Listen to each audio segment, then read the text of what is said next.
Day 1 of our Christmas Novena, God's love revealed in his becoming man. Our meditation. Because of our first parent, Adam had rebelled against God, he was driven out of paradise and brought on himself and all his descendants the punishment of eternal death. But the Son of God, seeing man thus lost and wishing to save him from death, offered to take upon himself our human nature and to suffer death himself, condemned as a criminal on a cross.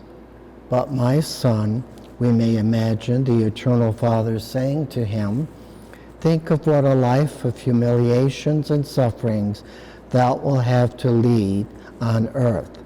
Thou wilt have to be born in a cold stable and laid in a manger, the feeding trough of beasts. While still an infant, thou wilt have to flee into Egypt to escape the hands of Herod. After thy return from Egypt, thou wilt have to live and work in a shop as a lowly servant, poor and despised.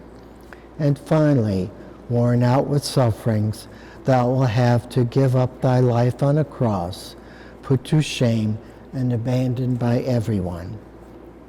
Father, replies the Son, all this matters not. I will gladly bear it all if only I can save man.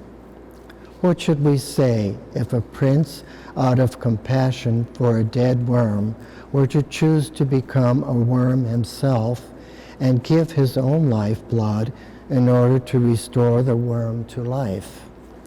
But the eternal Word has done infinitely more than this for us. Though he is the sovereign Lord of the world, he chose to become like us, who are immeasurably more beneath him than a worm is beneath a prince. And he was willing to die for us in order to win back for us the life of divine grace that we had lost by sin. When he saw that all the other gifts which he had bestowed on us were not sufficient to induce us to pray his love without end, he became man himself and gave himself all to us. The Word was made flesh and dwelt among us. He loved us and delivered himself up for us. Our prayer. O great Son of God, thou hast become man in order to make thyself loved by men. But where is the love that men give thee in return? Thou hast given thy life blood to save our souls. Why then are we so unappreciative that instead of repaying thee with love, we spurn thee with ingratitude? And I, Lord, I myself, more than others have thus ill-treated thee. But thy passion is my hope.